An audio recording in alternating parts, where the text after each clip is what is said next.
তখন তার সেই সমাধান করবে জনগণের পাশে গিয়ে অবশ্যই দাঁড়াতে বাধ্য। কারণ সীতাকুণ্ডর বাটিয়ারিত হাজী তোবারক আলী চৌধুরী উচ্চ বিদ্যালয় ভারপ্রাপ্ত প্রধান শিক্ষক কান্তিলাল আচার্যর পদ্ধতি এগরে গিরিয়েরে বিভিন্ন সংবাদ মাধ্যম এবং সোশ্যাল মিডিয়ার নেজি প্রচারিত সংবাদের প্রতিবাদ জানাই সংবাদ সম্মেলন গজ্জি বাংলাদেশ জাতীয়তাবাদী দল বিএনপি এবং স্থানীয় এলাহাবাসী হল। শুক্রবার বিকাল 4টায় বিজয় সরণী ডিগ্রি কলেজ হলরুমত এই সংবাদ সম্মেলন অনুষ্ঠিত হয়। সংবাদ সম্মেলনের লিখিত বক্তব্য পাঠ করছি স্কুল কমিটির সাবেক সভাপতি ইমরুজ সেলিম মিনু।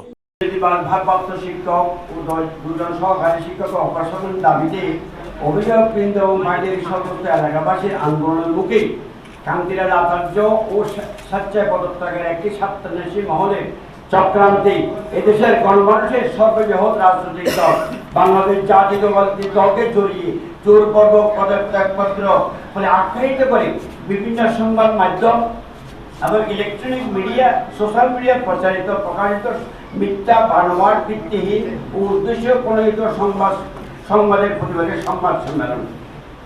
প্রিয় সাংবাদিক ভাইরা, আজকে উপস্থিত আছেন বাংলাদেশ জাতীয়তাবাদী দলের সম্মানিত সভাপতি, আমার দলের বিভিন্ন নেতৃবৃন্দ, বাটিরা স্কুলের পরিচালনা পরিষদের প্রাক্তন সদস্যবৃন্দ, আমার প্রিয় সাংবাদিক ভাইরা, আপনারা আমাদের আত্মার বন্ধু। দীর্ঘ 15 বছর আমরা যে নির্যাতন ভোগ করেছি, আপনারা আমাদের পাশে ছিলেন বিদায় আমরা আমাদের কথাগুলি মানুষের মাঝে প্রচার করতে পেরেছি বিদায় আজকে আবার সব প্রতিবাদ আমরা করতে হচ্ছে। কারণ এই দুর্নীতির বিরুদ্ধে আমরা 15 বছর সংগ্রাম করেছি।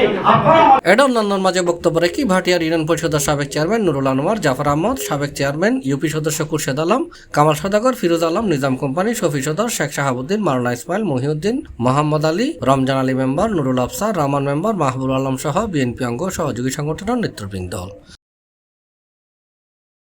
C plus TV, Chittagong.